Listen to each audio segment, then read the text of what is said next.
seguimos falando do trabalho de voluntários aqui de Rio Preto no resgate de vítimas no Rio Grande do Sul, estado afetado aí pelas enchentes. Agora, nesse bloco, eu recebo a equipe de bombeiros resgatistas, que esteve lá nesse trabalho. Conosco agora Vitor Hugo Córdova e também Gustavo Augusto Martins Amaral. Eu começo com o Vitor. Vitor, conta pra gente quantos dias vocês estiveram em Porto Alegre e qual que era o principal trabalho realizado por você lá nessa tarefa, né, nessa força-tarefa. Boa tarde. Nós estivemos aproximadamente 6 dias, porque foi um dia de viagem, mais ou menos, 12 horas. Por conta da UTI móvel, a gente conseguiu chegar mais rápido e voltar mais rápido. E assim, a nossa principal missão ali foi estar indo para a água, foi estar indo em buscas de pessoas e de animais que estavam ali dentro.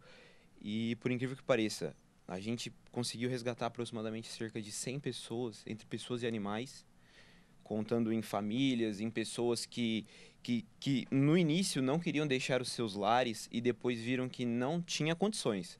Teriam que realmente abandonar ali e também a vida primeiro, com certeza. E também pegamos pessoas que não conseguiram sair nesses outros dias e a gente passando com o barco ali, sinalizando, as pessoas davam com a mão, às vezes faziam barulhos. A gente ia até esse local e encontrava às vezes uma pessoa, 2 pessoas, um animal, um cachorro. Então, nossa principal função foi essa, o resgate ali aquático operacional. Me fala uma coisa, a partir do momento vocês começavam o trabalho, entra no barco. Quanto tempo ali, até, por exemplo, chegar numa casa, quanto tempo rodando?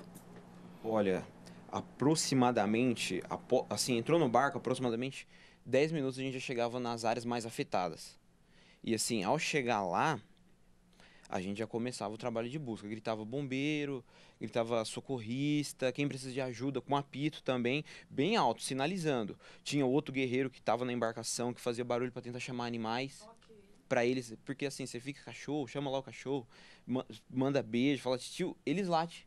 Eles já estão acostumados, eles latem. A gente ouvia gatos, a gente ia até o local. E na maioria das vezes, a maior parte foram pessoas. A gente apitava e eles sinalizavam, gritavam aqui. A gente, às vezes, estava dentro da casa, não conseguiu sair para fora. Não estava em cima do telhado como a maioria dos animais.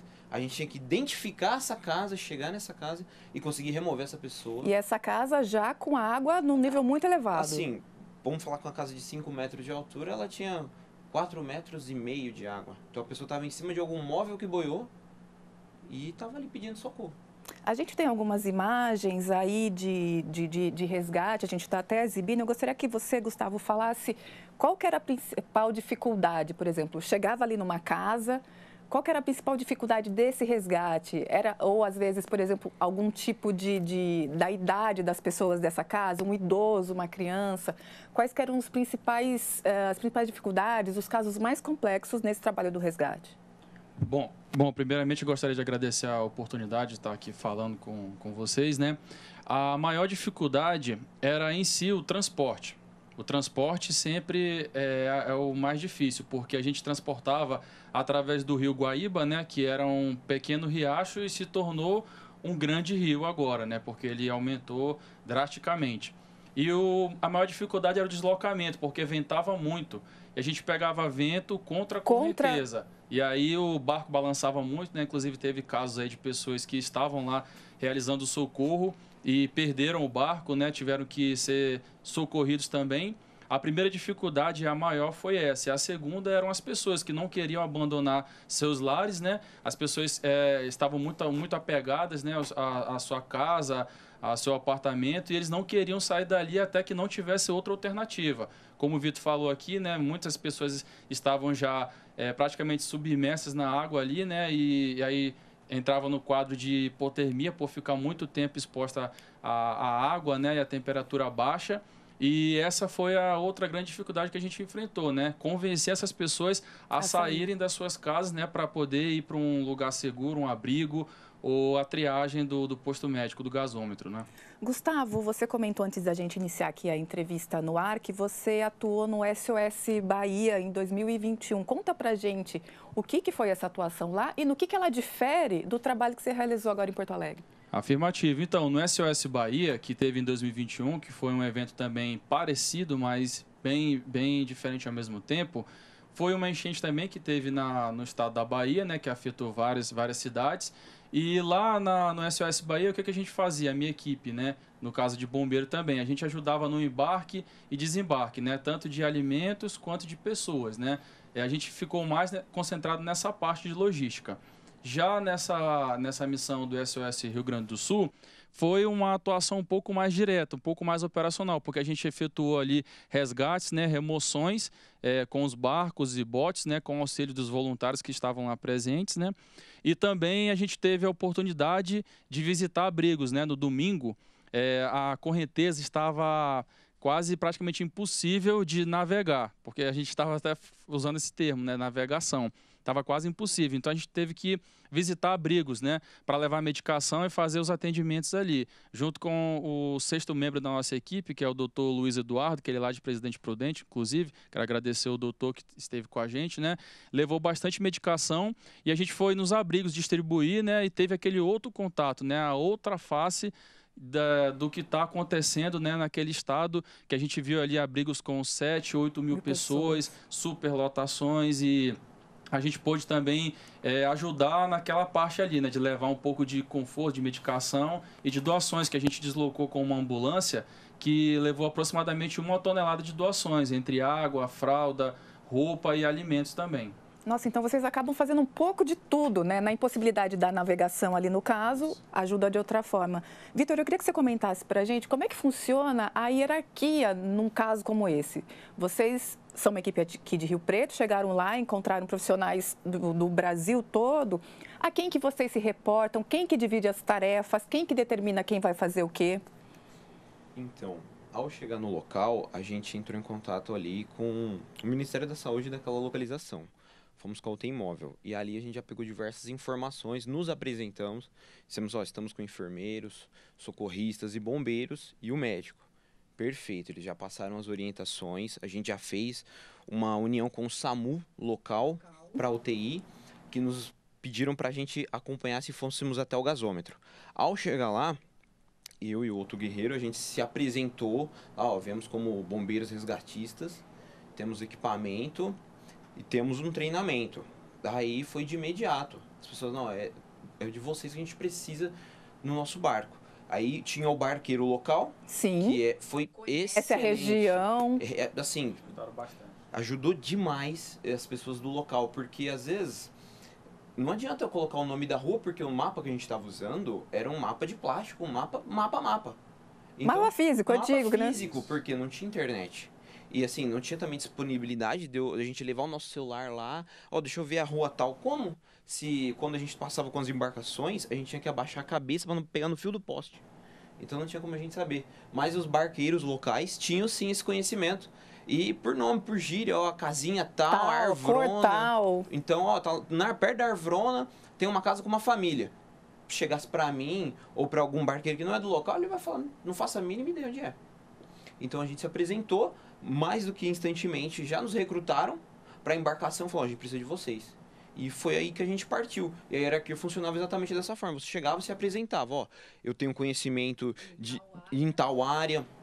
Às vezes, mesmo que fosse um voluntário, falava, eu tenho conhecimento em mergulho. Opa, excelente, eu sei que se eu levar esse guerreiro na nossa embarcação, ele não vai se afogar, ele não vai se precipitar. E no nosso caso foi exatamente isso. Falou, não, esses dois são bombeiros, são profissionais, vamos levar eles, que eles vão nos ajudar. Muito bem, e foi o que a gente conseguiu fazer. Essa era uma pergunta que eu queria fazer para você. Vocês são profissionais, têm treinamento, têm experiência. Como é que é o cuidado lá para não deixar que alguém, só no ímpeto, na vontade de ajudar, mas sem o treinamento correto, entre na equipe ou faça uma ação que às vezes coloque em risco a própria vida dessa pessoa que quer tanto ajudar, né? Como é que é esse cuidado lá? Então, ao chegar nesses locais, por exemplo, tinha um rapaz na nossa embarcação que ele sabia nadar e tinha equipamento, mas ele não conhecia como que era rios e não conhecia o local. E assim, ele comunicou para nós, porque a gente se apresentou, né? A gente chega na embarcação, não conhecemos ninguém, fazemos ali um papel de conversar, né? Queremos conhecer a nossa equipe, estamos na embarcação, formamos uma equipe. E aí o rapaz falou isso para nós, mais do que instantaneamente a gente falou assim para ele, então vamos fazer assim, você vai ver como a gente vai fazer e depois, se você conseguir, você atua. E até quando a gente desceu, até ele foi comigo. Vimos que, tipo assim, não precisa mergulhar na água, você desce com segurança para não virar o barco. Você tem que se movimentar com segurança porque ali tem diversos materiais perfurantes, todos infectados. Então, dependendo do ato que você faz, de emoção, não de profissionalismo, você vai se prejudicar e você pode prejudicar a sua equipe. Porque a gente estava ali para resgatar pessoas necessitadas. Mas se por algum acaso um membro da nossa equipe se machuca, venha se lesionar, o que a gente tem que fazer? Parar a operação, porque imediatamente temos que levar essa pessoa para o posto médico. E aí perdemos todo um tempo, combustível, recurso, que ali, infelizmente, mesmo com as maravilhosas doações, o recurso é complicado. Então a gente tem que reduzir todos os recursos e ser o mais operacional possível. Para a gente terminar, Gustavo, eu gostaria que você falasse rapidamente para você qual foi o momento mais desafiador nesse trabalho, nessa semana que vocês passaram lá. E já quero adiantar se vocês têm pretensão de voltar. Bom, o momento mais desafiador, mais complicado, foi justamente no último dia que a gente estava deslocando, né? Até então a gente tinha visto várias cenas que foram marcantes e chocantes, até então. Mas no último dia, o que mais me marcou foi a hora que a gente estava deslocando em direção a São Paulo, Rio Preto, né? E a gente passou pelo bairro Humaitá, que foi um dos bairros mais atingidos, né? Que é próximo à Arena do Grêmio, onde eles construíram inclusive uma estrada para dar acesso, né? Tiveram até que derrubar um pedaço de uma ponte para poder fazer uma estrada humanitária, que assim ela foi chamada. E nos vídeos você consegue ver o cenário de guerra que se instalou ali. Pessoas, né, nos acostamentos, animais, cavalos abandonados ali, porque não tem como tirar dali, então tirava da água e deixava ali, levava comida, tentava deixar ali confortável, né? Então a primeira cena que me impactou foi esse retorno. A gente não queria deixar aquele lugar porque ainda tinha coisa a ser feita. E aí a gente foi e parou. Falou, vamos parar aqui, vamos dar um apoio aqui. A gente parou com a UTI e aí eu e o Vitor, de imediato, porque lá é assim, imediatamente a gente já encontrava uma equipe de resgate, a gente já se encaixou numa equipe de resgate, enquanto o João e o Guerra, eles ficaram na UTI e ficaram fazendo atendimentos, né, nos moradores que estavam ali, né, alguns moradores que estavam necessitando de medicação direta. E aí a gente foi, eu e o Vitor, a gente foi pegar lá uma pessoa, né, num condomínio lá próximo à Arena do Grêmio. E aí chegando nesse condomínio, a gente procurando a pessoa, a gente se deparou com duas pessoas, um senhor e eu acho que o filho dele, provavelmente. E ele falou assim, quanto você quer para trazer um pão para mim? E assim, aquilo dali me marcou, porque fez a gente perceber que nesses momentos até o que é simples e fácil de você conseguir, um pão, eles estavam pagando para você levar pão para eles, né? E a gente falou assim, a gente vai fazer esse transporte aqui e na volta a gente vai tentar trazer alguma coisa para você. Só que acabou que quando a gente voltou, a outra pessoa já tinha pegado ele e levado, né? Tinha sido resgatado. Já tinha sido resgatado, levou até a área lá e com certeza ele deve ter conseguido o pão dele. Mas aquela cena me marcou muito porque fez eu perceber de uma outra forma, né?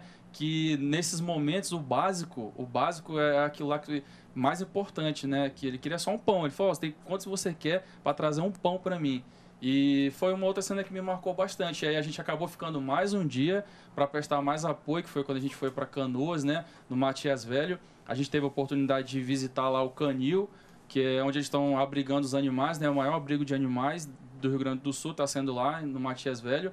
Um abrigo com cerca de 3.000 animais que estão lá aguardando o dono ou até mesmo uma doação, porque eles estão... Resgatar, a gente não sabe quem tinha tutor ou não, né? Exatamente. E aí foi uma outra cena também muito chocante, né? Vocês podem ver, pelo que mostram, né, nas redes sociais, alguns animais lá traumatizados, né, abandonados, chorando porque sabe, ou então quer ver o dono e sabe que não vai conseguir ver de novo, né? Então... Vitor, para terminar, eu queria que você falasse, a gente está aí há 20 dias vendo imagens da tragédia lá, a gente que está aqui de longe, mas o que a TV não consegue mostrar? O que não dá para ter a dimensão pelas imagens? Infelizmente, o que não dá para ter a dimensão é do número de óbitos ali do local. Ao se aproximar do rio, cerca de 1 quilômetro você já consegue sentir aquele cheiro horrível, né? É um cheiro indescritível, não consigo descrever ele. E assim, isso aí você não consegue, a televisão não consegue transmitir. E infelizmente o número de óbitos ali é muito grande. E assim, ó, quando você adentra em algumas regiões, você consegue ver eles. Você já consegue ver, é muito fácil de ver. Dependendo de onde você vai fazer o resgate, que nem a gente fez um resgate numa pessoa, numa família, num prédio, num apartamento. E essa pessoa, antes dela ser resgatada, ela tava pedindo por veneno de rato. Aí já dá pra entender o porquê do veneno de rato. Porque o apartamento dela não foi afetado, acho que era o 5º andar. Mas do 4º andar em Pra diante, baixo. infelizmente, que foi na localização de Maitá, que a água subiu entre 2 e 4 horas da manhã, foram 2 horas, a água subiu cerca de 3,5 metros. Ou seja, aquelas famílias que estavam em casas não sobreviveram. Infelizmente, porque foi muito rápido. A gente teve também a descrição de um dos sobreviventes, que disse que eles faziam exatamente da seguinte forma. A água entrou. Eles pensavam assim, não vai subir mais do que isso. Só que aí passou instantes, né? Porque foi questão de 2 horas, 3,5 metros. A água já subiu na canela, no joelho. Aí eles colocavam os móveis, subiram em cima dos móveis. E aí, bom, aí aqueles que falam, não, vamos sair. Ao abrir a porta, rompe aquela pressão e a água vai até o teto. E foi assim que, infelizmente, a gente teve o desprazer de ver famílias inteiras em óbito ali no local. E isso, infelizmente, não tem como a televisão mostrar. E também não consegue saber o número de pessoas. Ao certo, né? Ao certo. Infelizmente, não dá. E no dia de hoje, acredito que até para fazer o reconhecimento dessas pessoas, se elas estiverem nas suas casas, né, vai ser possível. Agora, e aqueles que saíram das casas? Vai ficar impossível. Isso, e terminando mesmo, vocês pretendem voltar à previsão ou ainda não? Bom, a gente tinha um planejamento, né, de estar retornando ainda esse mês ou início do mês que vem, né, com uma outra meta, né, porque inicialmente a gente foi em 2 equipes, né, a gente foi na mesma viatura, mas em 2 equipes, uma equipe de socorro e uma equipe de resgate. Tendo em vista que os resgates eles estão reduzindo consideravelmente, Exato. então a gente pretende investir mais em socorro, em atendimentos, né? Entrar em contato novamente com o médico de Prudente, né? E outras equipes médicas também do SAMU, né? De Catanduva e outras cidades dos arredores e tentar reunir medicações para levar ali, né? E focar nessa parte mais de atendimento, porque a catástrofe, ela foi a água que tomou conta da cidade, mas agora vem o pós, né? Que é o tratamento das famílias e das doenças que foram adquiridas devido essa enchente, né? E outros fatores também, né? Que só quando a gente está lá vendo que a gente consegue mensurar o nível, né? O grau as demandas que vêm. As demandas que irão vir, né? Tá certo. Gostaria de agradecer imensamente Vitor Hugo Córdova, bombeiro civil, e Gustavo Augusto Martins Amaral, bombeiro resgatista. Muito obrigada pela participação de vocês.